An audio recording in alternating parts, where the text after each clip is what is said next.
Ya está. Bueno, les comentaba, empezamos a ver los que son los sujetos de derecho en materia de derecho mercantil y ahora vamos a ver algunas personas que intervienen en la materia de derecho mercantil, sobre todo a quienes van a estar auxiliando, en este caso, ya sea al propio comerciante o bien o al comercio. Hay una distinción bastante establecida dentro del derecho mercantil respecto a estas personas. En primer término, bueno, para empezar, los auxiliares mercantiles son aquellas personas que ejercen una actividad con el propósito de realizar negocios, negocios comerciales ajenos o facilitar su conclusión.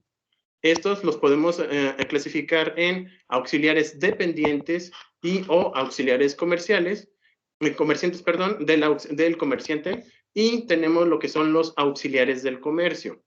Los primeros de ellos son gente o son personas que están subordinadas a un comerciante.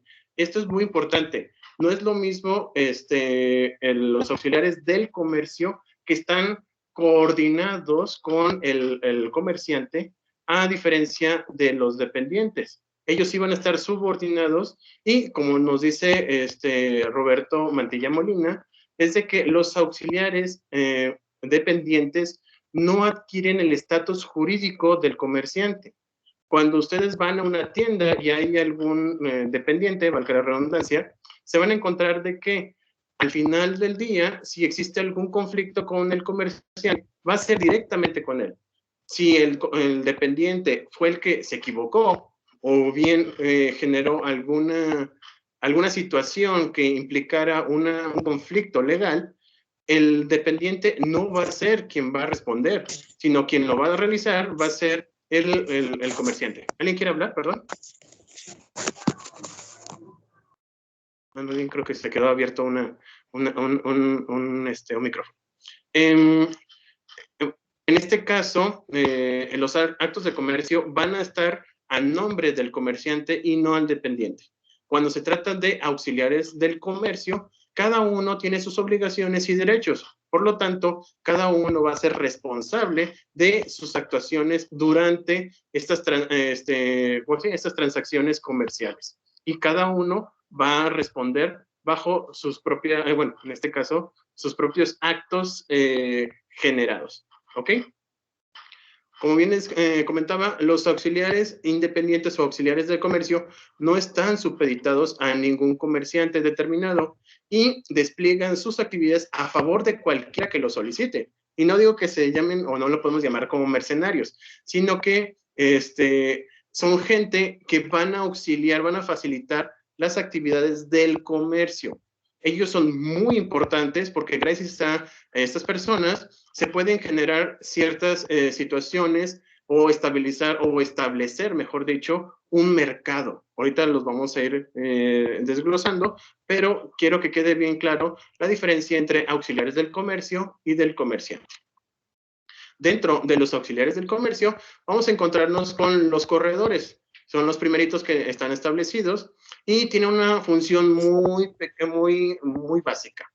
En este caso es poner en mutua relación a las personas interesadas en celebrar un contrato. Si se fijan, el corredor no va a ser el encargado como tal de apoyar al comerciante de generar esta situación. ¿Cómo lo puedo decir? Lo que va a hacer es acercar a las dos partes que tienen alguna necesidad y bueno, en este caso unos quieren comprar y unos quieren vender.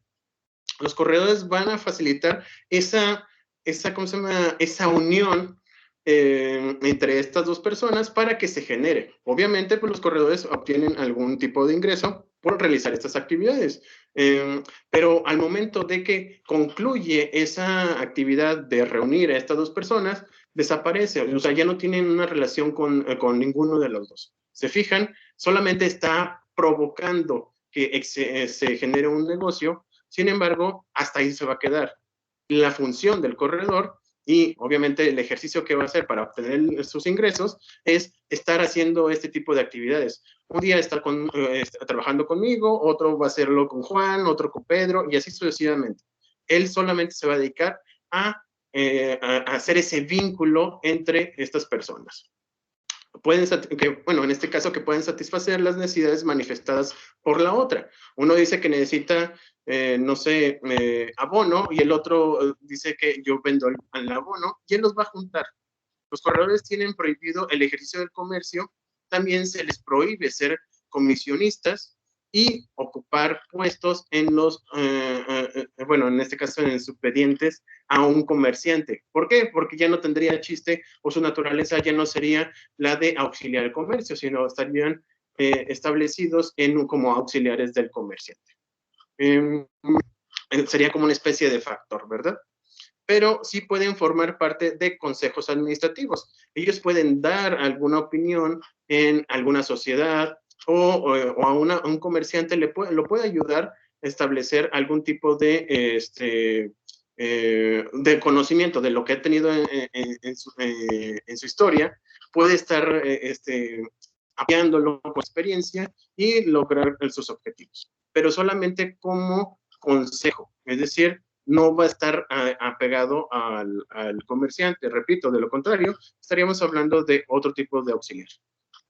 También tenemos los que conocemos como agentes de comercio. Son personas físicas o morales que de modo independiente se encargan de fomentar los negocios de uno o varios comerciantes. Es decir, se van a encargar, no sé si se han fijado, y sobre todo en hay unas empresas que se dedican solamente a la publicidad, independientemente de qué publicidad se trate, bueno, del negocio que se trate. Pueden ser, no sé, de fumigación, o puede ser, híjole, no sé, de espectáculos, e incluso tienen sus flotillas. No sé si se han fijado, hay como unos camioncitos en la parte de atrás, tienen así como unas megapantallas en donde están promocionando a algún negocio en particular. Esa es una forma de realizarlo, y estos agentes de comercio lo que van a hacer es, independientemente de la actividad con que estén trabajando, con quien trabajen, o sea, va a trabajar con quien le pague. Y en este caso puede ser cualquier tipo de giro comercial. El chiste es proyectarlo para que las personas en potencia, los clientes en potencia, lo visualicen y sobre todo, pues compren al comerciante. Como tal, en nuestra legislación, ni mucho menos en la jurisprudencia o en algunos casos de conflicto, se ha podido establecer como tal esta figura. Ustedes pueden leer en el Código de Comercio y no lo van a encontrar. Eso, más bien, estas actividades surgen, por decirlo de una manera, en el comercio, pues a través de las prácticas.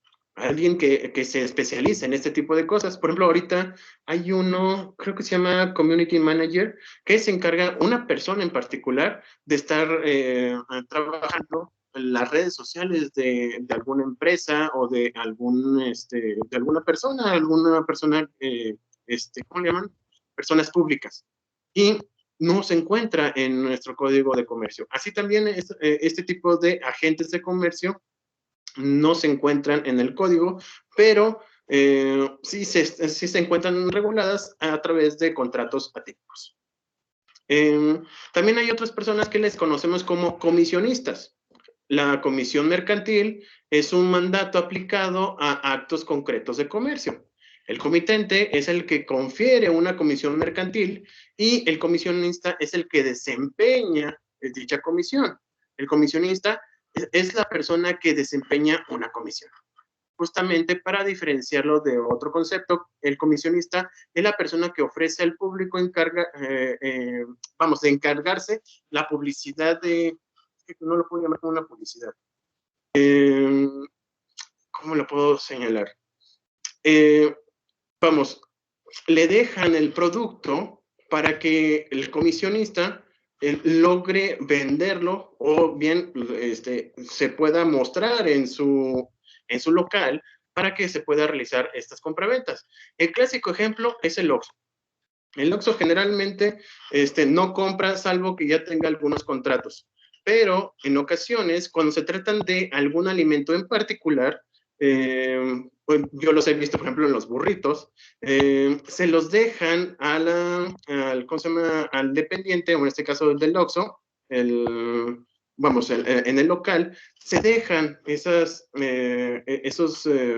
productos y si por alguna razón se compran, se les deja una comisión. Es decir, si lo iban a vender en 8 pesos, bueno, en 10 pesos, el comisionista se va a obtener el 2% y la otra persona se obtiene la ganancia de los 8 pesos. ¿Cuál es la actividad aquí? El renombre o el reconocimiento de los Oxxos. Digo, existen más Oxxos, creo que aquí en México, no sé, que con un banco, pero existen tantos Oxxos y tienen cierto renombre que cualquier persona al momento de ver ese producto lo puede tomar como con calidad y sobre todo, pues comprarlo.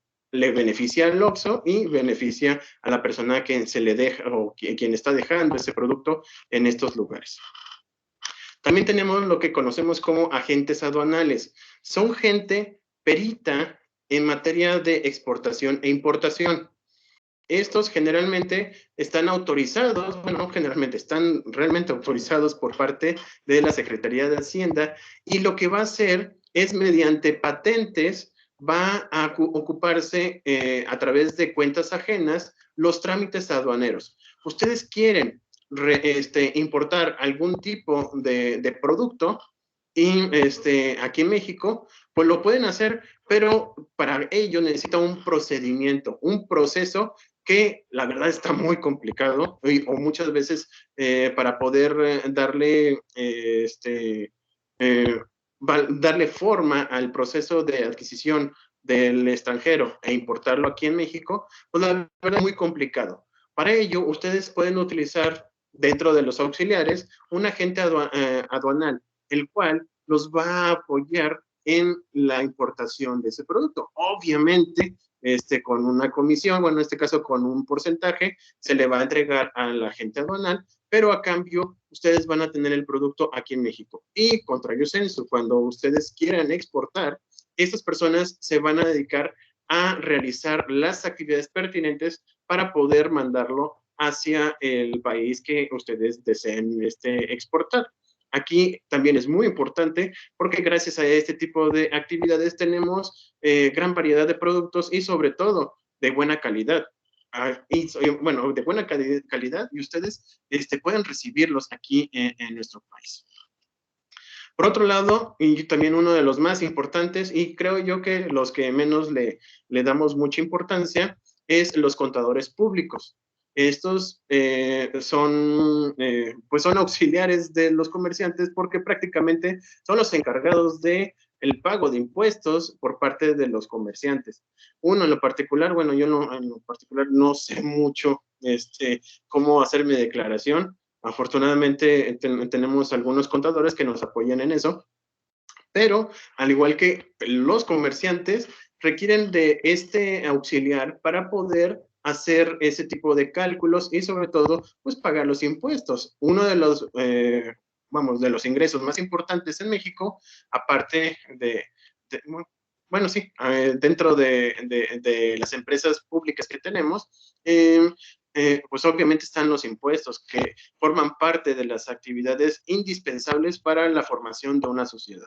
En este caso, los contadores públicos, si se fijan, pues no tienen nada que ver con el comercio como por sí mismo, pero son necesarios para llevar a cabo ese registro contable en las empresas, ya sean a través de una empresa particular o de una persona física o bien ante una sociedad mercantil. ¿Ok? Por otro lado, vamos a encontrarnos con auxiliares del comerciante. Entre ellos se encuentra el primer término, lo que conocemos como el factor, que es la persona que dirige un negocio, un establecimiento por cuenta de su propietario. Ustedes tienen, supongamos que tienen varios negocios y ustedes no pueden estar en todos lados. ¿Qué es lo que va a pasar? Ustedes van a poner a una persona que sea de su plena confianza o bien que tenga experiencia en dirigir esos locales, ese tipo de negocios y va a estar actuando a nombre suyo. Ellos van bueno, en este caso van a asumir la posibilidad, bueno, de generar estos negocios como si fuera el comerciante por sí mismo. Ellos van a estar al frente de dichos negocios y van a realizar ciertas actividades que van a provocar que se movilice el negocio del comerciante y obviamente pues obtener los ingresos. En la práctica el factor recibe el nombre de gerente o administrador, solamente que así está señalado en nuestro Código de Comercio, sobre todo porque pues 1889 fue cuando se publicó dicho Código de Comercio. Entre otras cosas, salvo su mejor opinión, uno de las análisis que se han hecho en materia de derecho comercial, bueno, derecho mercantil en México, es precisamente hacer un cambio radical al Código de Comercio porque simple y sencillamente ya está muy obsoleto. Han modificado muchas cosas en los últimos 20 años, pero lamentablemente hay cosas que se están quedando muy atrás en relación con otras actividades de comercio a nivel mundial. Lo hemos actualizado, obviamente, porque el código, el comercio, las actividades mercantiles por sí mismas van generando, van fluyendo a ciertas actividades que se van trabajando en nuestro país, en nuestra sociedad. Sin embargo, su regulación es muy escasa. Hemos tratado de modificarlo, pero lamentablemente no se ha hecho del todo y a conveniencia pues, de nuestro país. Repito, si ustedes ven el Código de Comercio, pues quien lo está decretando es Porfirio Díaz. O sea, ¿qué más antiguo puede ser el Código de Comercio que quien lo decretó pues fue hace más de, bueno, creo que ya se murió hace, bueno, más de 108 años. Entonces, sí necesitamos un cambio general. El caso es de que lo conocemos como gerente o administrador. También lo podemos señalar o asociar con el gerente general o de varios establecimientos, que es el gerente de una sucursal o un administrador de una fábrica. También vamos a encontrarnos dentro de los auxiliares del comerciante, lo que conocemos como los dependientes, que son personas que atienden de forma directa, bueno, que atienden a los clientes de forma directa en un local en particular. Ahorita se me viene a la mente, no sé si ustedes van a Liverpool. Liverpool está estratégicamente las cajas en varios departamentos. En cada uno de los departamentos hay una persona que cuando ustedes están observando una de las ropa, bueno, ropa o algún artículo en particular, pues se les acerca y les dicen que está a su servicio, que cuando ocupen algo, ustedes pueden consultarla a esta persona para que les esté apoyando. Estas personas les vamos a llamar dependientes y son aquellas personas que manipulan, no manipulan las personas, sino que manipulan los bienes, los objetos mercantiles que que se están mostrando para vender. Van a aplicar ciertas técnicas para una venta adecuada. Si se fijan, llegan con ustedes, les dicen buenos días, ¿cómo está usted? Estamos aquí para servirle. Estos pequeños detalles que ¿cómo lo puedo decir? Van gustando al cliente para que vaya, algún momento dado, vaya a comprar alguno de estos artículos, ¿ok? Va a resolver o a canalizar reclamaciones o colaborar en el aprovisionamiento del punto de venta y su animación y mantenimiento operativo. No solamente va a estar con frente al cliente, sino que también si tiene un área estructurada o un área determinada, estas personas van a tener que estar operando en ella.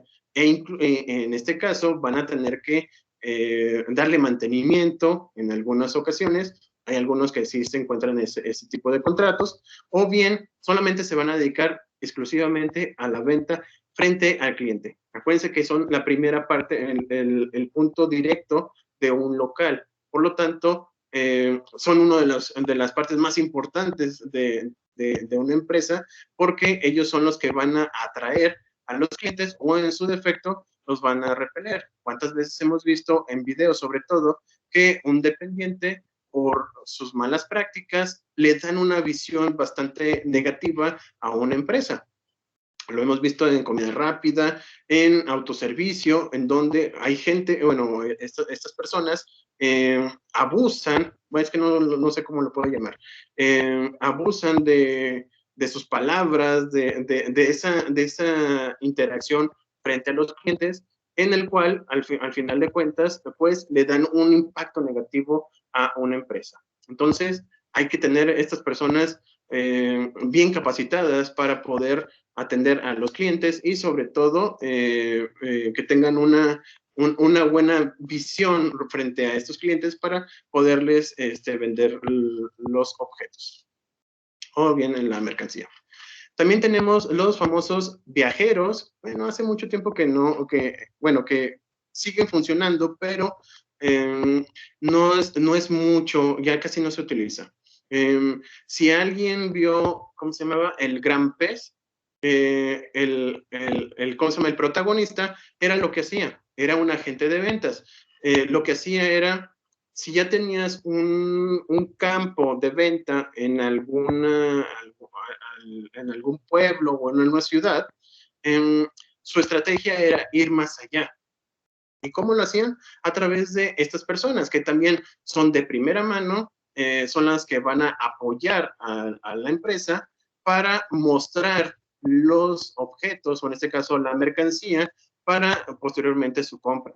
Si solamente se vendía aquí en Aguascalientes, es un ejemplo, estas personas lo que iban a hacer es agarrar el objeto o la mercancía y trasladarlo ya sea a Zacatecas, a San Luis, a León, para mostrarlo y hacer que las personas se interesen en esa mercancía. Una vez que se hace este tipo de actividades, las personas lo empiezan a conocer y por lo tanto lo empiezan a consumir. Y esto se hacía a través de estos agentes. Si ya tenías posicionado un terreno, un terreno me refiero a un área en particular donde se vende comúnmente esa mercancía, lo que hacen es exhibirse. Y lo hacen a través o lo hacían a través de estos agentes de ventas. Actualmente, repito, no conozco muchas personas que apliquen este tipo de actividades porque ya hay varios medios de comunicación que permiten las ventas a larga distancia, ya sea aplicaciones o a través de páginas de internet. Esta función la desempeñaban los agentes viajeros, bueno, lo que les estaba comentando, que se distinguían de aquellos por tener su misión circunscrita, ya sea, bueno, aparte de que se iban fuera de la ciudad, también tenían una región en particular. Hay una persona que le tocaba, no sé, irse a San Luis o más allá del noreste, sí, de nuestro país, y a otras personas les tocaba a lo mejor en la parte del sur. Lo que hacían era ir expandiendo a la empresa por estas regiones y por lo tanto que se diera a conocer la mercancía. Y tenemos dentro dentro de la empresa a uno del personal más importante, que serían los empleados. Además de los auxiliares cuya función se ha caracterizado en los párrafos antecedentes, bueno, que anteceden, el comerciante suele valerse de un conjunto más o menos numeroso de colaboradores que le prestan servicios de carácter material. No, a lo mejor estas personas no van a tener contacto directo con el cliente, pero sin ellas no podría funcionar la empresa. Así de sencillo.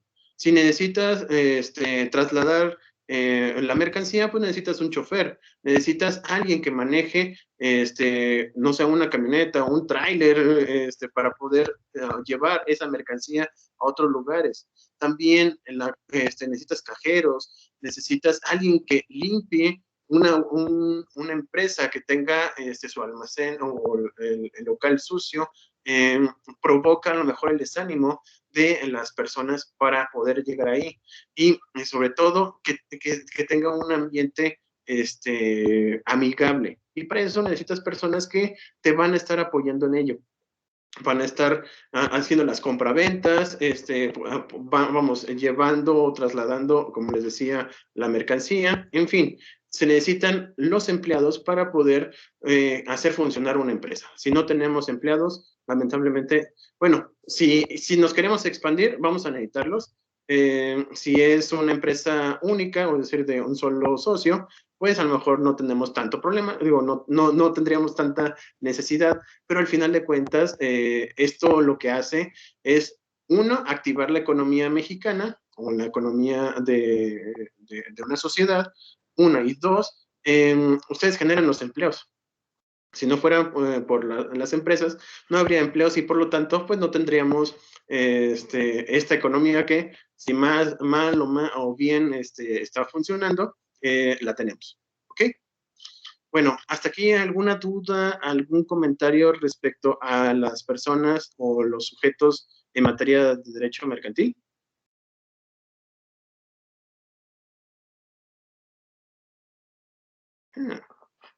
Dicen que el que cayó todavía. No, maestro, gracias. Perfecto. No, ahora vamos a entrar a... Sí, dígame. No más será que no. Ok. Adiós, me escucha mucho, creo, en la silla. Bueno, vamos a entrar de lleno a lo que es la empresa y posteriormente vamos a hablar sobre las sociedades. Profesor. Bueno, dígame. Sí, profesor. Sí. ¿Se me escucha? Fuerte y claro.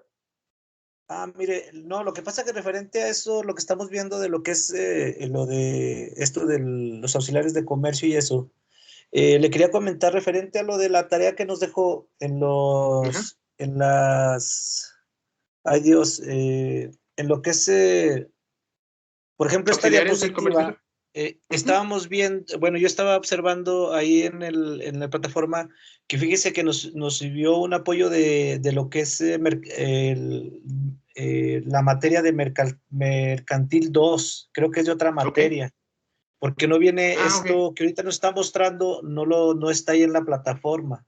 Sí, exacto, yo lo busqué en internet, maestro. Entonces, incluso, bueno, yo también hice el trabajo por medio de internet, pero bueno, a lo mejor los compañeros no lo han realizado y yo creo que esto que nos está mostrando ahorita sí, a lo mejor puede utilizar de apoyo. Ok, perfecto. Tienen toda la razón. Esta vez lo que hice fue adelantarles el tema para que ustedes fueran amiga, ay Dios, ¿cómo se llama? Estuvieran vinculando al tema en particular. Si hubo un cambio, bueno, puse a unas diapositivas que no correspondían, una disculpa, pero ya puse las diapositivas en el WhatsApp. Entonces, ya tenemos las dos vías. Yo ahorita cuando terminemos, ¿sí? Yo ahorita cuando terminemos la clase me comprometo luego, revisar las diapositivas y obviamente estoy confiando en que ustedes ya lo vieron y me dijeron y me están diciendo de que están mal las diapositivas, entonces yo voy a hacer el cambio respectivo, ¿sale? Sí, gracias. No, al contrario, gracias a ti. Gracias por la observación. Bueno, las empresas. Es la unidad económica de producción o distribución de los servicios por establecimientos. Está muy sencilla la definición, pero esto va muchísimo más allá. Una empresa, a principios del término, venía a mediados de los años, bueno, pasada la Ilustración. Estamos hablando del siglo XV, siglo XVI, en donde pues ya habían descubierto América, y resulta de ser de que para poder obtener ingresos, algunas personas lo que hacían era emprender una aventura. Por eso el término empresa. Bueno, el concepto como tal va más allá, a lo mejor se ve muy sencillo y lo quiero dejar aquí claro, bien establecido para que ustedes vean el tamaño o la importancia de lo que implica una empresa. Las personas lo que hacían era, si iban a emprender un viaje, era para obtener recursos. Y cuando hacían ese viaje, pues necesitaban patrocinadores, necesitaban a alguien que le conocían como clientes, clientes en el sentido romano, amigos. Muchas veces hemos dicho que, o tratamos de establecer que cliente es una persona que está comprándonos, pero al final de cuentas, si se fijan, cuando hablamos de clientes, hay una especie de relación entre personas de amistad. Por eso los romanos, el clientelismo implicaba una amistad, un acercamiento a una persona.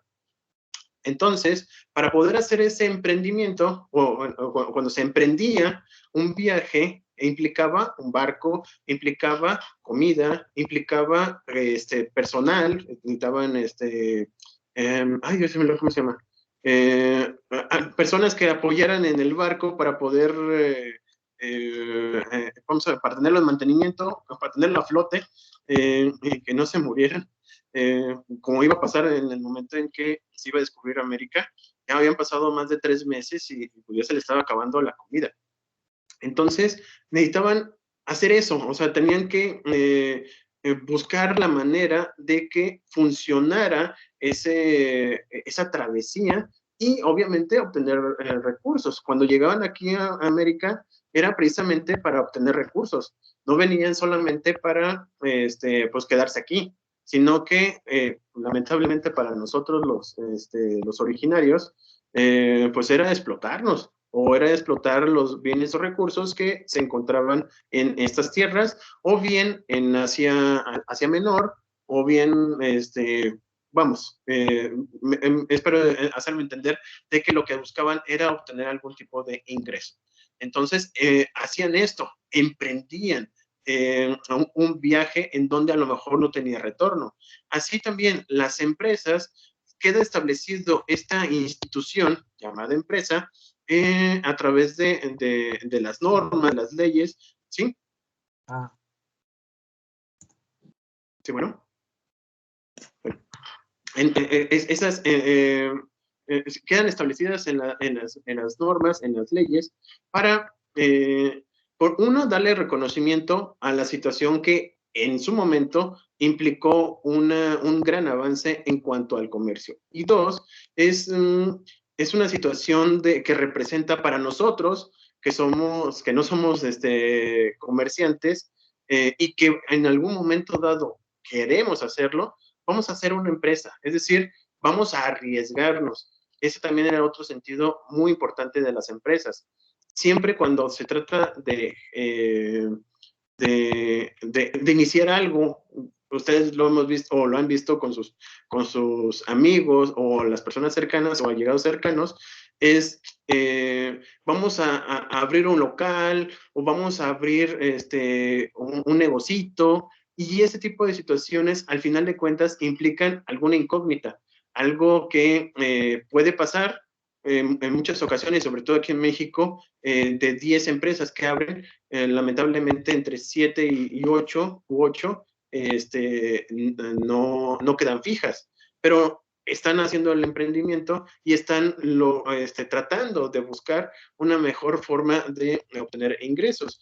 Y una de las mejores formas es a través de la empresa.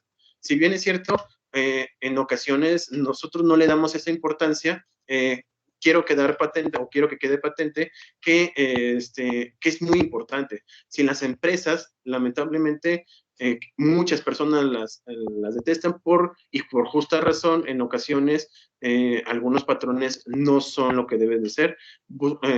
Vamos, tratan mal a los empleados, tratan mal a los auxiliares del comerciante, pero por otro lado existen empresas que sí apoyan no solamente a la economía del país, sino que también lo que hacen es apoyar a las familias. Digo, si una empresa, no me imagino, como les dije hace una clase o dos, no me imagino que Nissan cerrara aquí en Aguascalientes. Lo que implicaría sería una catástrofe.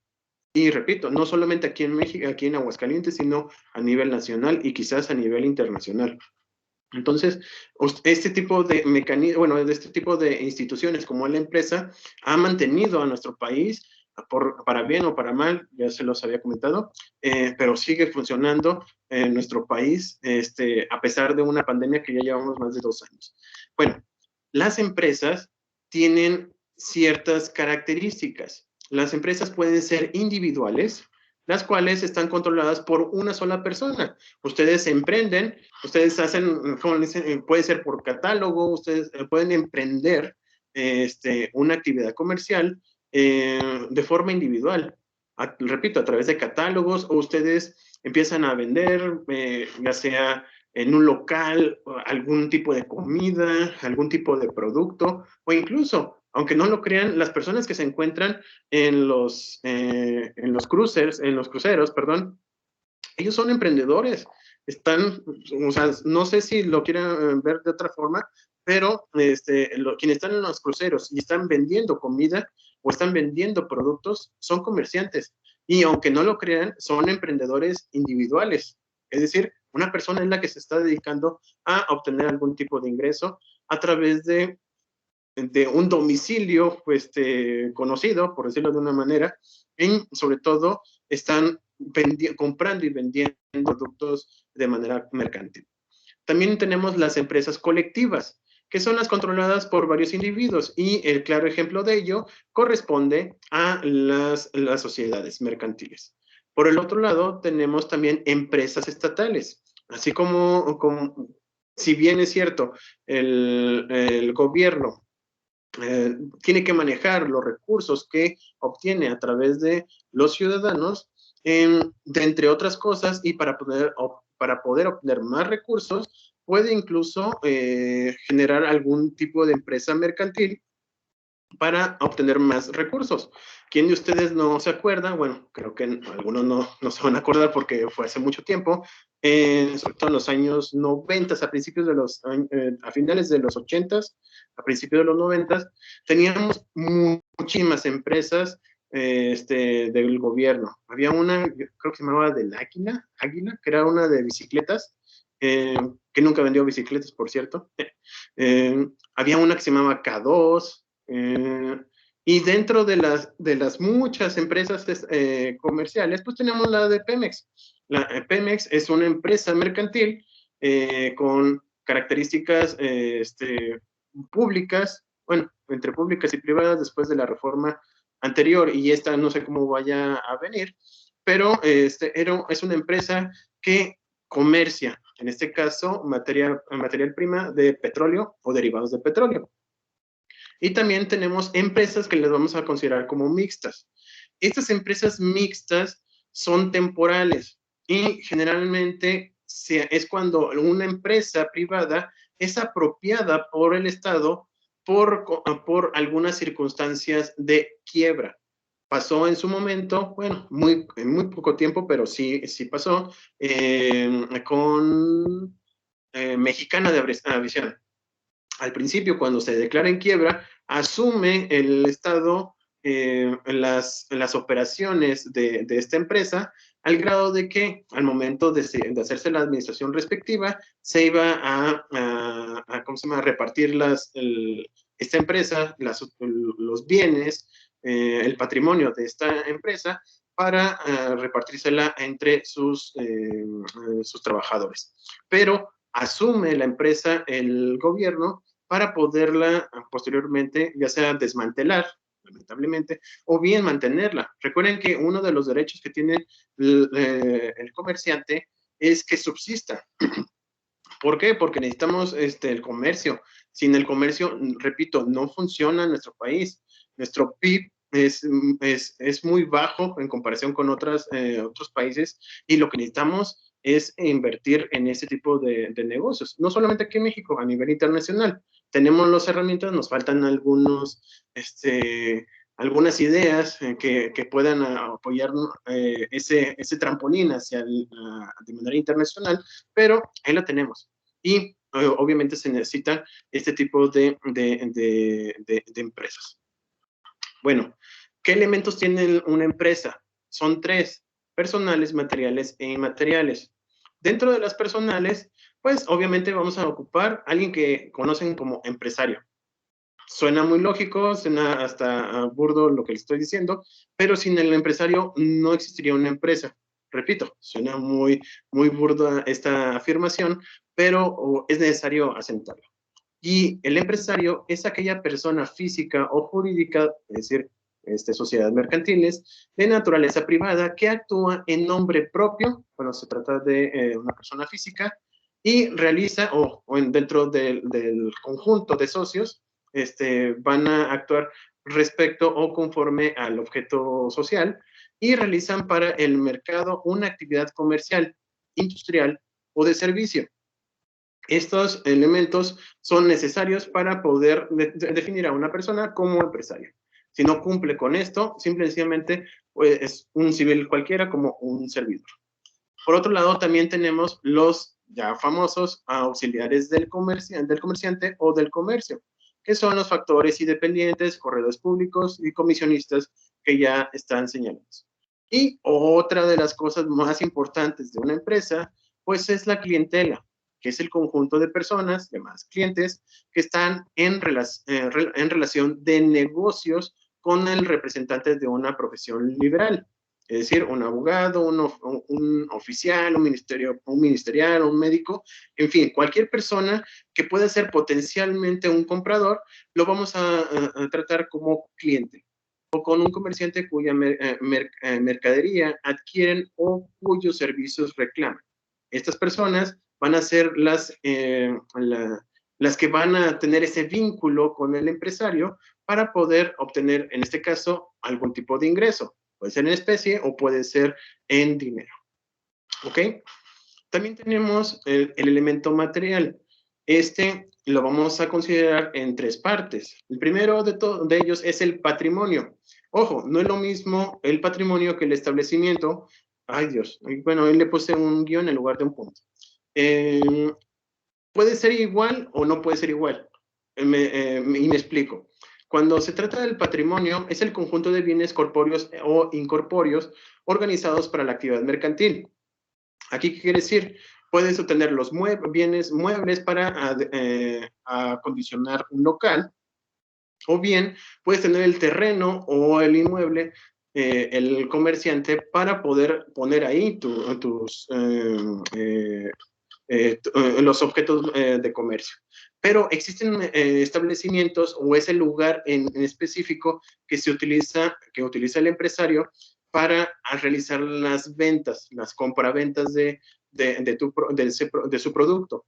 Sin embargo, el establecimiento en ocasiones no se encuentra dentro del patrimonio del empresario. ¿Por qué? Porque renta el local, o bien está prestado en comodato, o vamos, puede haber una situación por la cual el empresario no cuente dentro de sus bienes, en este caso, la sociedad no cuente dentro de sus bienes este establecimiento en donde se están realizando las actividades. Por eso es que se puede diferenciar entre patrimonio y establecimiento. Y por el otro lado tenemos lo que es la fuerza del trabajo, que es el conjunto de personas, ojo, no la persona como tal, sino lo que implica la actividad de las personas. No sé si me de entender. Como tal, lo que va a aplicarse o lo que se va a establecer aquí es el movimiento, las actividades que se generen, no las personas que están realizándolas. O sea, los resultados, pues, de las personas que se encuentran trabajando dentro de las actividades del comerciante son las que están generando este tipo de fuerza de trabajo. Y por otro tenemos las incorpóreas. ¿Sí? ¿Sí, bueno? Voy a apagar el micrófono.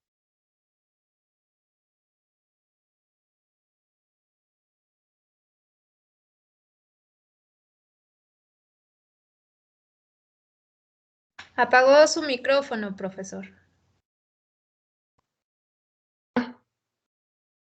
Ay, perdón.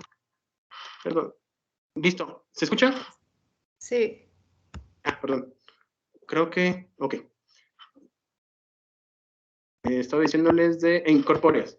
Este elemento, como tal, lo que nos va a apoyar, lo que nos va a hacer es que vamos a distinguir a nuestra empresa.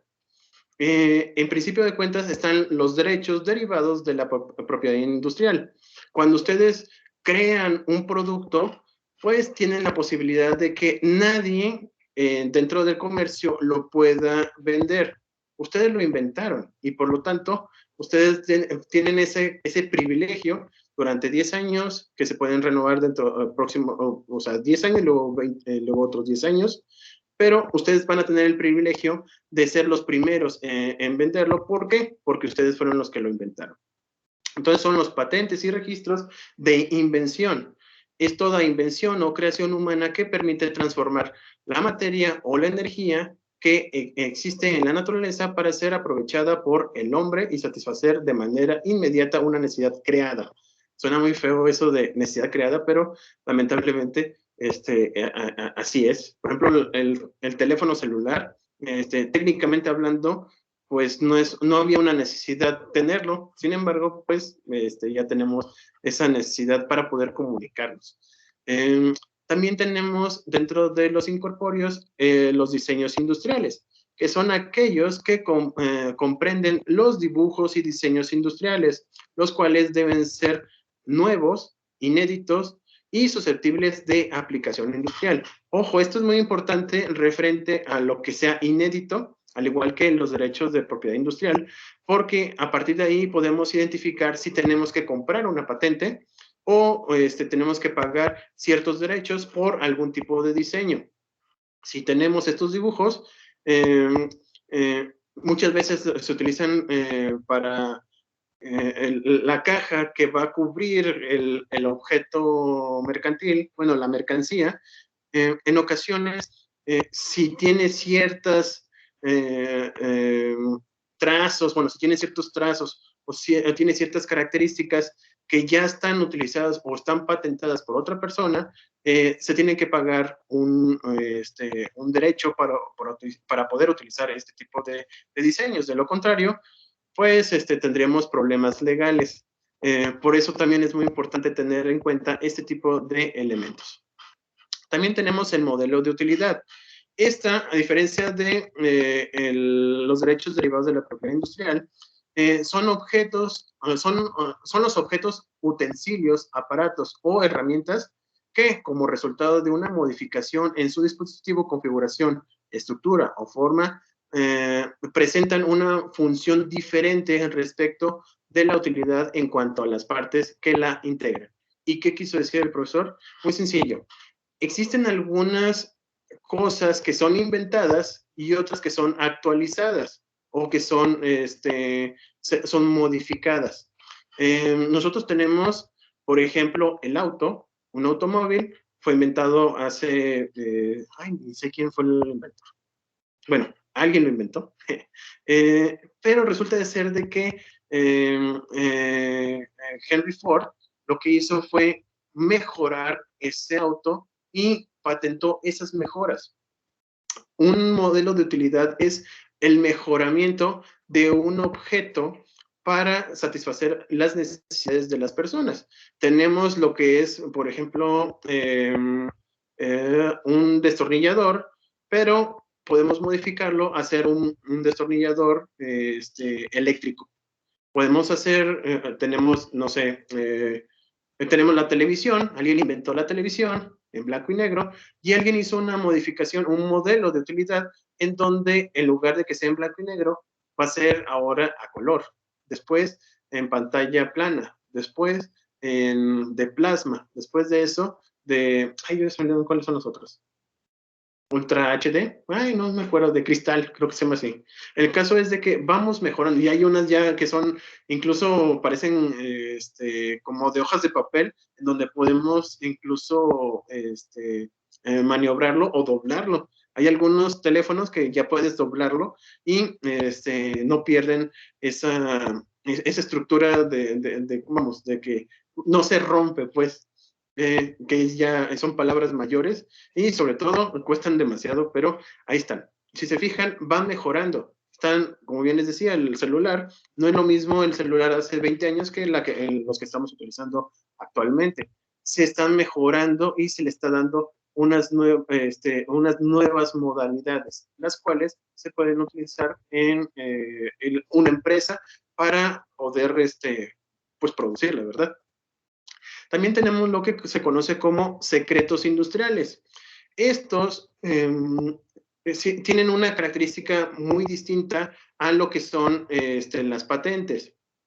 Existen secretos industriales que abordan más allá de los 20 años ¿cómo se llama? De prioridad, pues, en el mercado. Llegan a ser incluso, no me acuerdo, bueno, en algunos países son de 50 años o bien son hasta de 100 años, por cuestiones, repito, es de negocios, pues. Es toda información de aplicación con carácter confidencial que guarda una persona física o moral que le signifique obtener o mantener una ventaja competitiva o económica frente a terceros en la realización de actividades económicas y respecto de la cual haya adoptado los medios o sistemas suficientes para preservar su confidencialidad y el acceso restringido de la misma.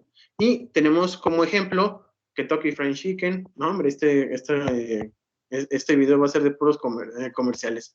Kentucky, Coca-Cola, Pepsi, bueno, prácticamente la mayoría son de comida, pero también tenemos lo que son perfumes. Son aquellos elementos secretos que le dan una ventaja respecto a otros objetos comerciales que se encuentran en el mercado, valga la redundancia. No es lo mismo el sabor de una Coca-Cola a la de Pepsi o la de Red Cola o cualquier otro refresco que se encuentre en el mercado. Esas características se encuentran en secreto. De lo contrario, pues estas personas no tendrían ese privilegio o no mantendrían esa ventaja respecto a otras otras mercancías. ¿Por qué se deja? Porque, en principio de cuentas, porque son los que innovaron. Eso es por un lado, y por el otro, pues, lamentablemente, pues, ya se encuentra normado, o se ha encontrado normado, y estas personas, pues, pagan el dinero suficiente para mantener este tipo de secretos. El día en que dejen de pagarlo, o el día en que estas empresas vayan en bancarrota, pues se va a poder descubrir qué es el secreto, bueno, cuál es la receta secreta de Kentucky, por ejemplo. Tenemos otras cuestiones, por ejemplo, los avisos comerciales, que son las frases u oraciones que tienen por objeto anunciar al público los establecimientos o negocios comerciales, industriales o de servicios para distinguirse de los de su especie. Ustedes, bueno, no sé si vean mucha televisión. Yo hace rato, no tanto porque tengo ya los sistemas de streaming, pero generalmente cuando no tenía nada que ver, veía la televisión y ustedes pueden escuchar algunas frases muy típicas. Es más, si les digo una, ¿cómo eran? Había una que se llamaba Recuérdame. Bueno, recuérdame. Había una frase que tenía ciertas características que te recordaban, por ejemplo, a la redundancia, a Cancito o Fabuloso. Tenían esas expresiones, les llaman jingles, que son características de una empresa que, si no fuera por ese tipo de avisos comerciales, nosotros no lo tendríamos en la mente y por consiguiente, pues no compraríamos.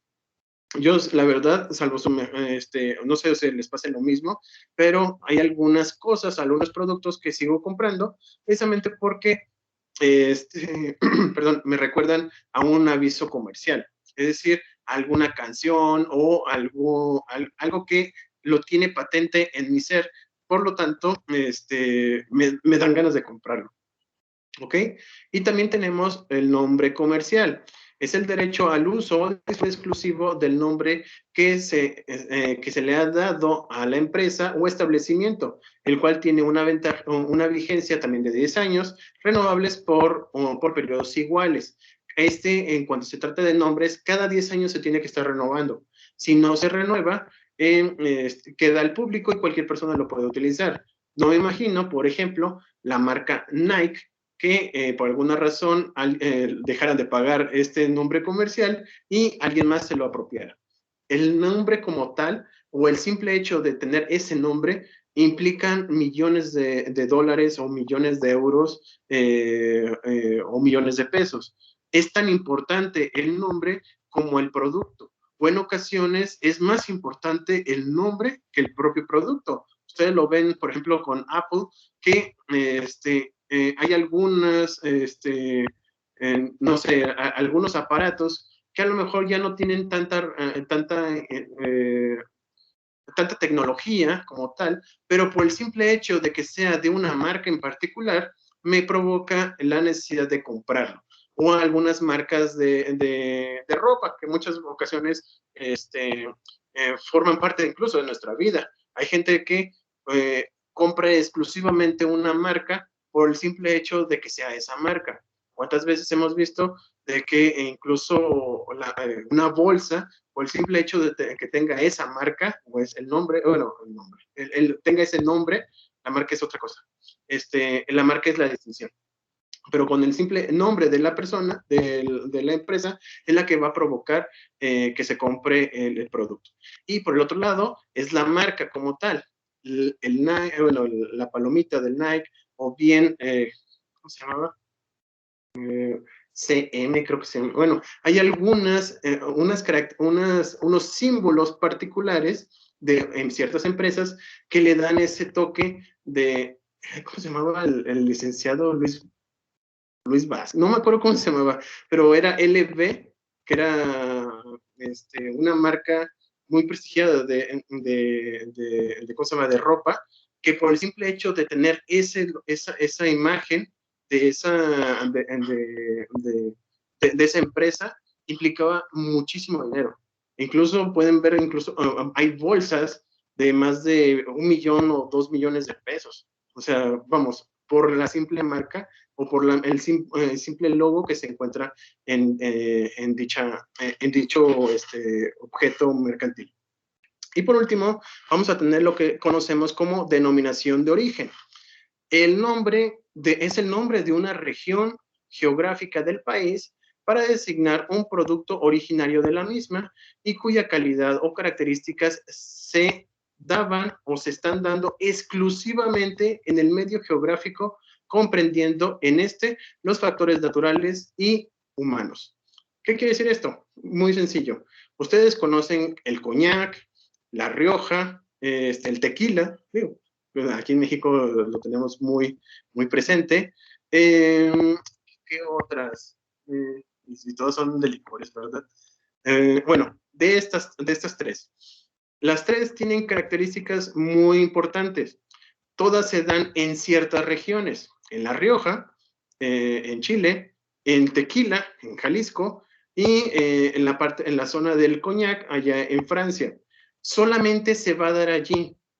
Y cuando tratemos de hablar o tratemos de poner, por ejemplo, tequila, un envase, le queremos poner tequila, pero resulta de ser de que no es el mismo agave, creo que es agave azul, y se crió ese agave en otro lado que no fue en la zona de tequila, pues no le podemos llamar tequila.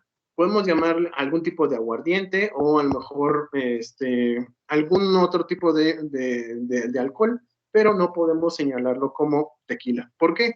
Porque no se encuentra o no fue producido en una región exclusivamente dedicada a ello, que lo caracteriza. Y obviamente esto va a implicar también un posicionamiento comercial. Si ustedes ponen tequila, pues aquí en México lo tenemos muy normal, pero a nivel internacional el nombre de tequila es tan importante que vamos, es una de las industrias más importantes en México en cuanto a exportación. al igual que, no me acuerdo, bueno, el aguacate, bueno, que no es una zona regional, pero sí, vamos, si no fuera por esas regiones o por esas características, no le podríamos darle ese nombre y por lo tanto no lo podríamos vender. Creo que aquí teníamos uno, mezcal. Aquí en Aguascalientes, bueno, teníamos como que la idea de que nos quedáramos con ese nombre. Creo que se peleó por parte de Oaxaca y creo que todavía sigue en pleito. Pero en principio de cuentas, nosotros aquí en Aguascalientes tenemos el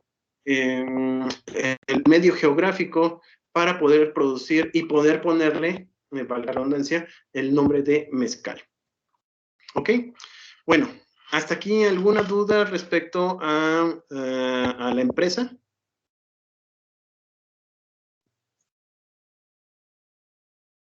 No, profesor, todo bien. Perfecto. Bueno, no, muchas gracias. Bueno, ahora vamos a hablar sobre las sociedades mercantiles. Vamos a ver cosas generales y una vez que veamos la parte general, creo que estaríamos terminando la clase del día de hoy. Las sociedades mercantiles tienen su fundamento legal en nuestra Constitución. De entre otras cosas, el artículo 9 nos señala que no se podrá coartar el derecho de asociarse o reunirse pacíficamente con cualquier objeto lícito. Dentro de los objetos lícitos podemos establecer lo que conocemos como objeto mercantil. Pero solamente los ciudadanos de la República podrán hacerlo para tomar parte en asuntos políticos. Bueno, es otra cosa. Y ninguna reunión armada tiene derecho a deliberar. En este caso, nos vamos a quedar con la primera parte. No se podrá coartar el derecho de asociarse o reunirse pacíficamente con cualquier objeto lícito. A contrario sensu, todos nosotros nos podemos o tenemos el derecho de asociarnos y de reunirnos pacíficamente con cualquier tipo de objeto. Aquí es donde surgen las famosas sociedades y asociaciones. Obviamente, cuando vamos a tratar de una sociedad mercantil, será una persona jurídica que tiene como finalidad realizar actos de comercio. Su fin exclusivo es hacer actos de comercio. ¿Cuáles? Los que dice nuestro Código de Comercio, sujetos al derecho de comercio o al derecho comercial. Las sociedades mercantiles poseen carácter nominativo en donde existe la obligación y la aplicación de ese aporte para lograr un fin económico. Ojo, también las sociedades civiles tienen una preponderancia de dinero, económica, pero a diferencia de las sociedades mercantiles, estas últimas se van a dedicar a actos de comercio. Son los que están establecidos, repito, en nuestro Código de Comercio. En la lista que les puse la otra vez de cuáles son los actos de comercio, si se dedica a cualquiera de ellos, estaríamos hablando de una sociedad mercantil. Las sociedades mercantiles se originan cuando dos o más personas, a través de un contrato, se obligan a realizar aportes para contribuir el capital social de la empresa que se transformará en los bienes que permitan llevar a cabo la actividad comercial. Y a su vez, los socios participan en las ganancias y pérdidas que sufre la empresa.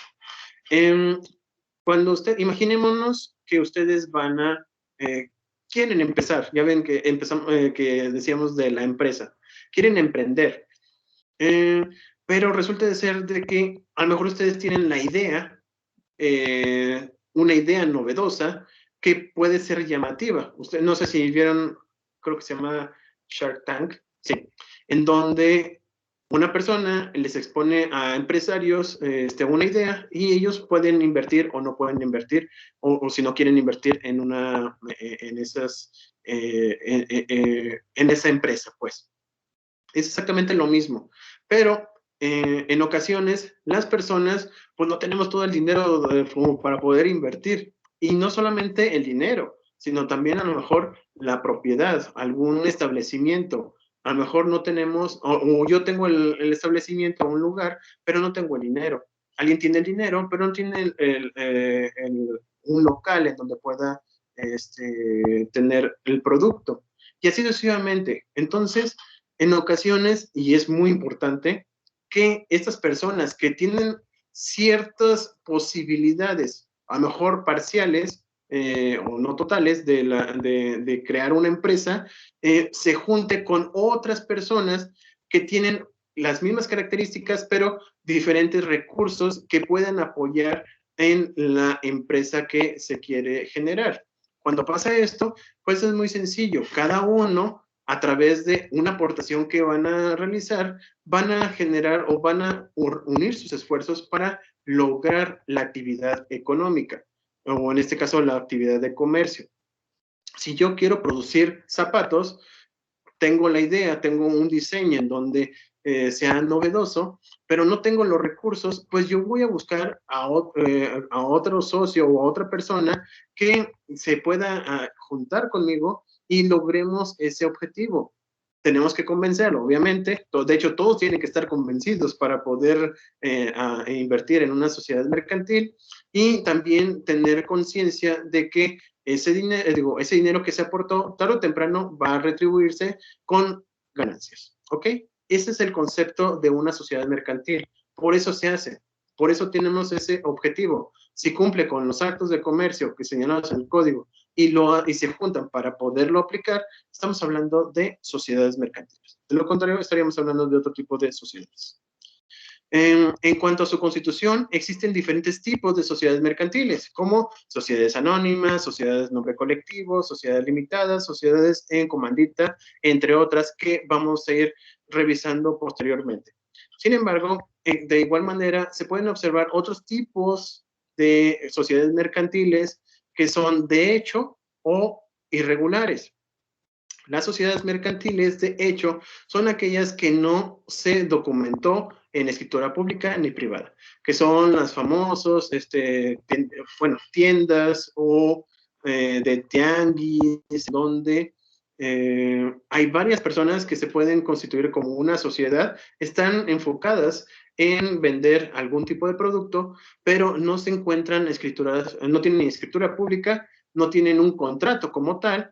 Podemos incluso hablar de sociedades de hecho, que no hay algún vínculo jurídico que permita establecerlas, ¿cómo se llama?, con algún tipo de derecho como los que habíamos señalado anteriormente. Este tipo de sociedades generalmente se extinguen y incluso son castigadas por parte de nuestras normas, al grado de que incluso puede haber consecuencias penales. También existen lo que son las sociedades mercantiles irregulares, que son aquellas que sí se realizó el documento en escritura, pero no se registró. Podemos tener algunas asociaciones que se hacen en contrato. Sí se genera el contrato, pero al momento de constituirse públicamente no lo hacen. Estas se exige por parte de la ley. Hay consecuencias administrativas, pero no de tipo penal. En ocasiones solamente las consecuencias son sanciones administrativas, porque si bien es cierto, no se encuentran completamente reguladas, su objetivo o su objeto sí fue estructurado o pensado en que se iba a realizar dicha escritura. Bueno, como bien decía, están las sociedades mercantiles, las podemos ubicar como de nombre colectivo, comandita simple, de responsabilidad limitada, anónima, en comandita por acciones y sociedades cooperativas. Estas son las que nos señala nuestra ley, la ley de sociedades mercantiles. Estas se constituyen con socios físicos o morales o sociales. Puede ser de que se pueda establecer esta sociedad con base a varias sociedades, firmando un contrato social o estatuto de la sociedad que le da forma y objeto lícito. Eso también es muy importante. En ocasiones, hay ocasiones en donde hay sociedades que tienen como objeto algunas, hay objetos ilícitos que lamentablemente pues acaban en materia penal. Dicha sociedad se tiene que formalizar ante la autoridad del Estado, es decir, a través del registro público, utilizando los requisitos señalados en la propia ley, en la cual, a partir de que se hace de esta forma, se le reconoce para ejercer su capacidad legal de goce y de ejercicio. Si tienes todas las características, se registran ante el registro público y es aceptada esa sociedad, podemos señalar que ya goza con esa capacidad legal de estar haciendo estas interacciones, estas acciones o estos actos de comercio, siempre y cuando, bueno, ya saben que también debe tener un capital social y un patrimonio propio, que es como la base de las sociedades mercantiles. También dentro del contrato existe un clausulado, el cual son aquellos quienes, bueno, en donde se define el perfil de la sociedad, dándole sus características como persona moral, es decir, una sociedad mercantil. Dentro del clausulado podemos establecer ciertas características donde vamos perfilando la sociedad.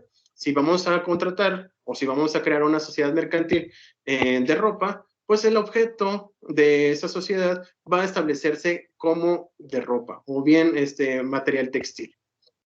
Al contrario, podemos aplicarlo para otro tipo de actividades, pero esas otras actividades, o sea, si establecemos un tipo de objeto mercantil, no nos podemos abarcar a más allá o más de lo que está establecido en ese objeto de la sociedad.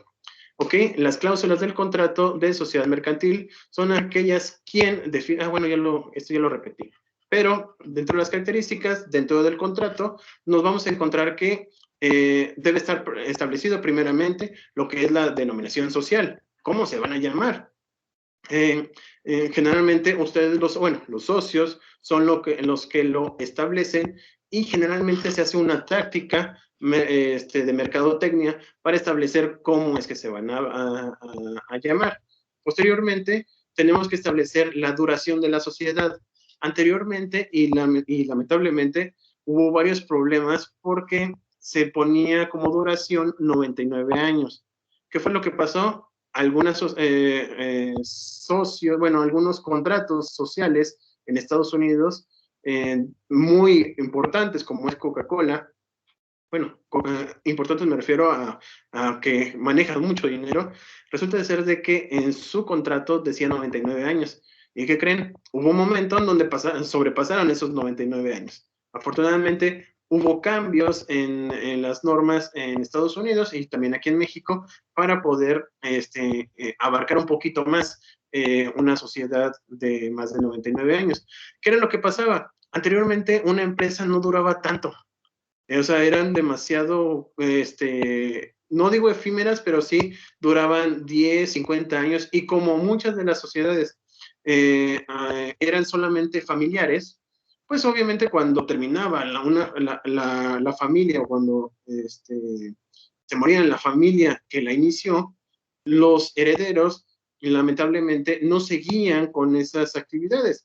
Lo que no contaba el Código de Comercio, bueno, los códigos en donde se crean las sociedades mercantiles, es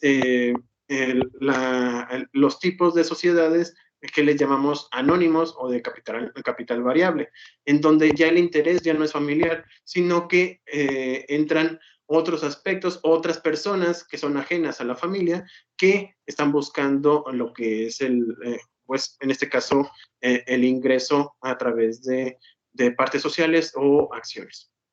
¿Ok? También vamos a definir lo que es la nacionalidad.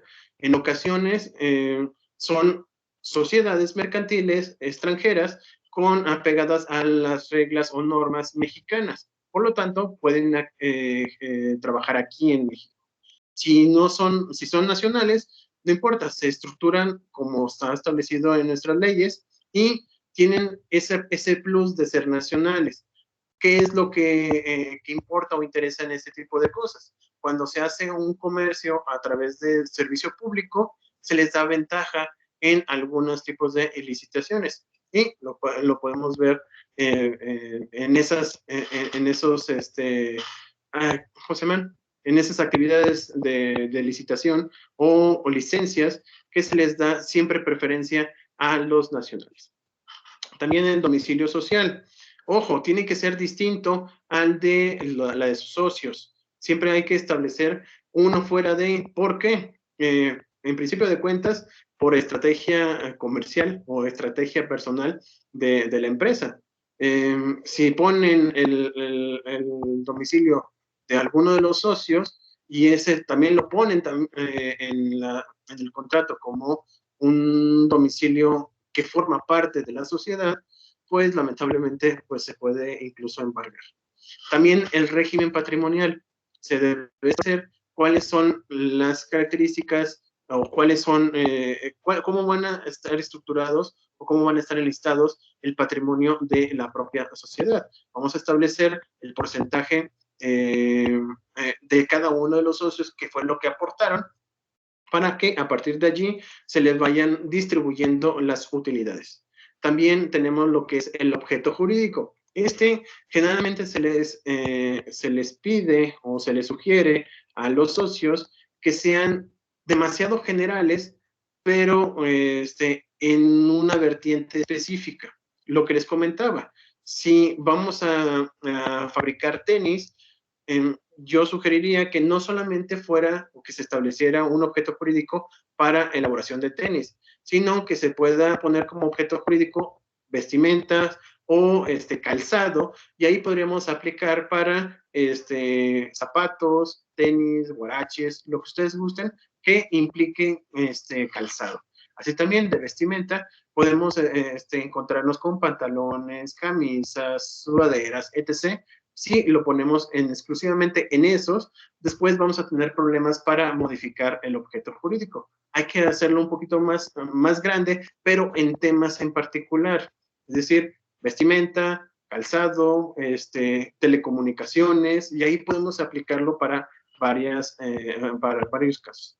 Obviamente el capital social, cuánto es lo que van a aportar, al igual que lo que se manda en especie, también cuánto se va a poner o aportar en cuanto a el dinero, y también ideas o patentes. En ocasiones hay personas que entran a una sociedad mercantil, pero lo van a hacer a través de una patente.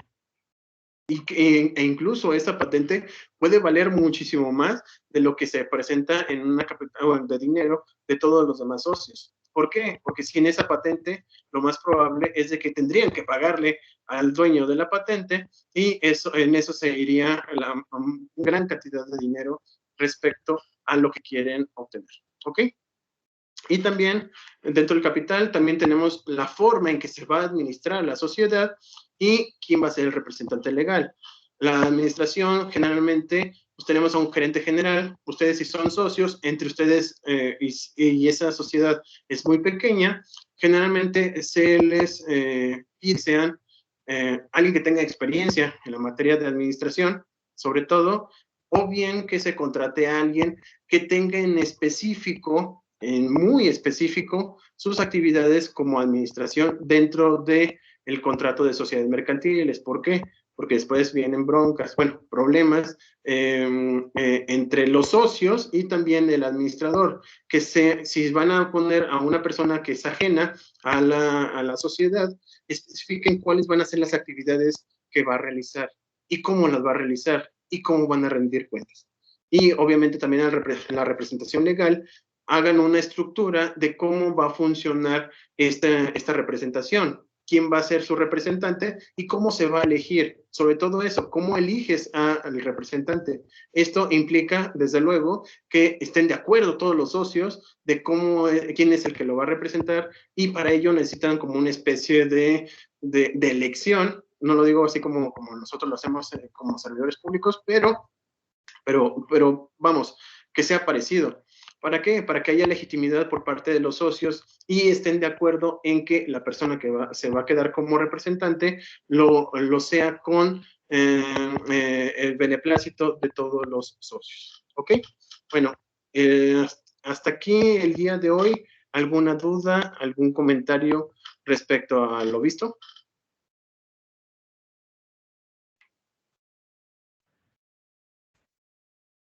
¿Ya se me durmieron? Todo bien, profesor. Ok, doctor. Todo bien. Bueno, perfectísimo. Entonces, repito, hasta aquí le vamos a dejar el día de hoy. Déjenme nomás